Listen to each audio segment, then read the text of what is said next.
Bahrain from the house of Taif Al Emarat, a perfume that is as beautiful on the inside as it is on the outside.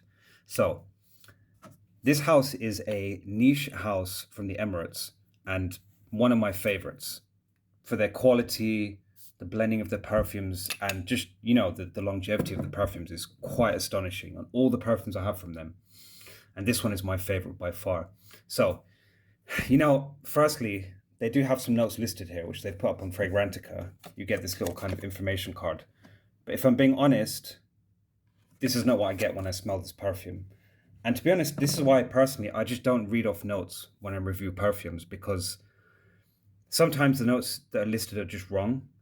And other times it just doesn't reflect my subjective experience of the perfume. So what's the point of me just reading something I'm not experiencing? So I'm just going to give you my vibe from this perfume. Now, wow. Okay, now this is perfect for the winter. Like, this is so good for those crisp autumn evenings in November. So nice. And basically, if you want to get an approximation of how this smells, it's very close to the Blazing Mr. Sam, Halfeti leather, even this perfume here, Black Incense Maliki. It's in that territory. It's a warm, spicy, leathery, slightly woody, that kind of Western oud touch in the perfume. In the opening, you do get a little bit of freshness in there. They put bergamot, I can see that. Maybe some pepper.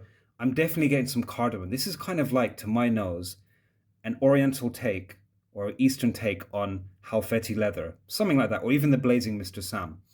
But it's so rich, and honestly, it's so good. Now, one thing that's interesting or curious about this house in general is that the perfumes are actually they're not made with alcohol.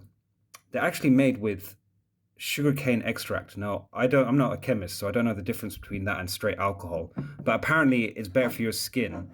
And interestingly, they don't project as much, but the longevity is quite astonishing, especially on skin. This stuff honestly, it just lasts for so long on your skin. And the dry down is very nice. As it kind of settles down, you really get that kind of deep, woody, slightly oudy, warm kind of feel to the perfume. Honestly, this one for me is like, I don't want to say 10 out of 10, but it's pretty close to it. For a winter perfume, this is as good as it gets. Check this house out, guys. Taif Al Emarat. They have incredible perfumes. They're not cheap, but the quality is 100% there. Peace out.